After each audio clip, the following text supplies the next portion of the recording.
first day of September, September 1, 2025. It's 74 degrees outside. We're running this show just a little after 11, 11:15, 11:17. We're going to have some things going this afternoon, so I thought it best just to do a little show earlier. I got a couple topics. Trump and Labor Day now deporting children. That's what we're going to be talking about. And like I said, it's a whole 74 degrees out there, a mild day. And anyway, that's the way that's going. So it's anyway. So we're going to discuss Trump and labor. Today's Chicago Sun-Times had a nice guest commentary there, and it talked about Trump labor. Well, let's space about Labor Day first. We're going to talk about Labor Day, then May Day.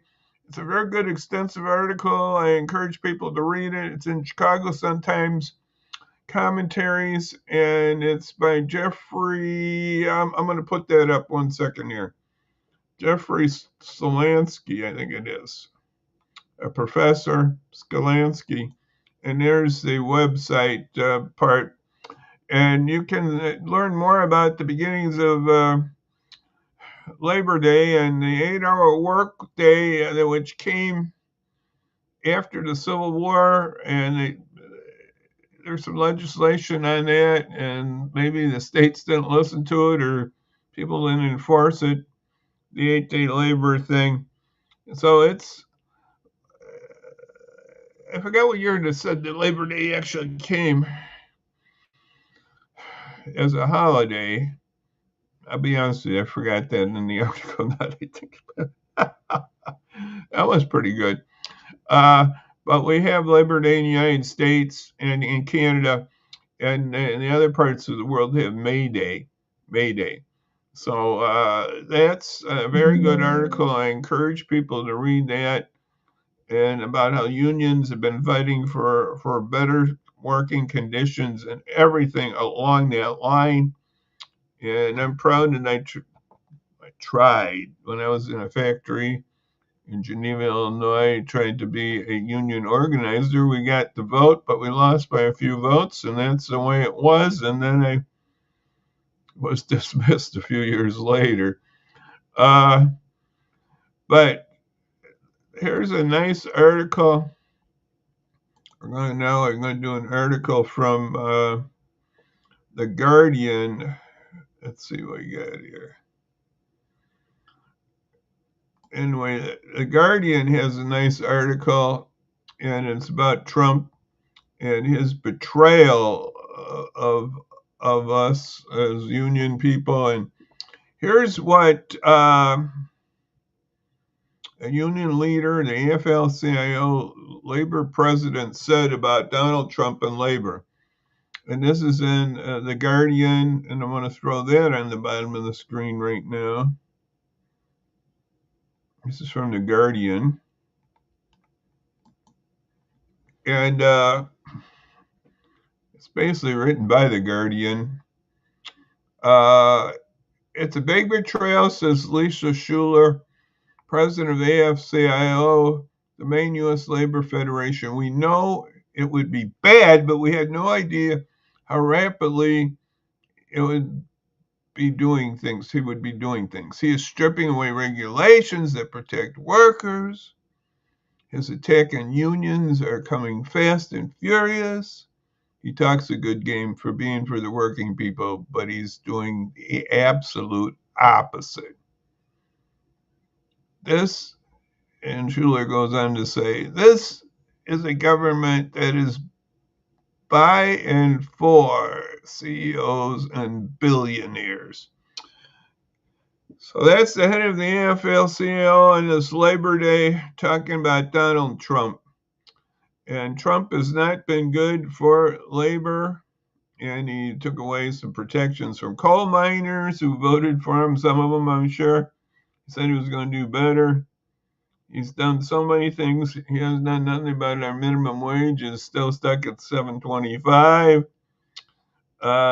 He's just done no good. And as soon as people start realizing it, maybe things will change. And So they put up always the be calling your congressman or your senator to give them your point of view on these things. Just do it. Now, I'm going to bring up a little thought. This is from NPR and other sources. CNN also was a source on this. This is about Trump deporting Guatemalan children, up to 600 or more, in the middle of the night, I think one night ago, but the lawyers stopped it. Deporting children, I think they're as young as 7 to 17. And I think it was 7. I don't know if it's 5, 7 or 5. They were young. And they were being deported from our country. It really says a lot about our country, doesn't it?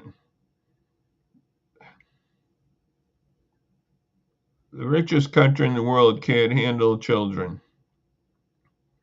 Donald Trump doesn't care. And they did in the middle of the night. They weren't going to be, they didn't want everybody to know about it. Sort of, it's really sad. And The Guardian is a story, and other outlets do too. I think CNN, they all have this story. It's been was in the Sun Times today too, about this deportation ploy. You got 14-day reprieve. We got to remember that these things, we got to keep standing up for those that are vulnerable.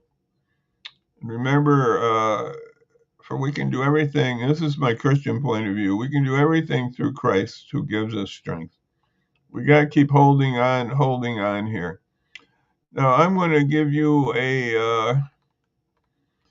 remember that we can contact our congressman or senator on these things. Just, we got to keep the pressure on. I did not do good. I was going to do calls on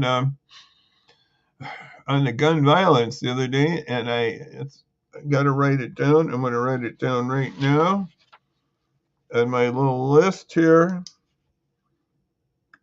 Call Congress. We got to do that. Okay. Keep bugging them. Don't let it down. We got to keep putting the pressure on. If you want to call the White House too. The White House switchboard has not been too effective, though, I don't think. So here's the senators' numbers and your representatives out in the western suburbs. It's Lauren Underwood and Bill Foster. So we got to keep the pressure up on these things. So on this Labor Day, I wish you all well and safe and prosperous new year as we labor together. May we be a better country in the days ahead. And I thank you for listening to this short video today. And Lord willing, we'll be back on Friday, as they say. And we'll be back on Friday. No, what am I got? My days all mixed up. No. Be back on Wednesday. And so until our Wednesday get together again, for right now, I'm going to say bye-bye. And again, happy Labor Day to you. And just we will be moving ahead here. So thank you again for listening. God bless you all out there and have a great day. Bye-bye now. Bye-bye.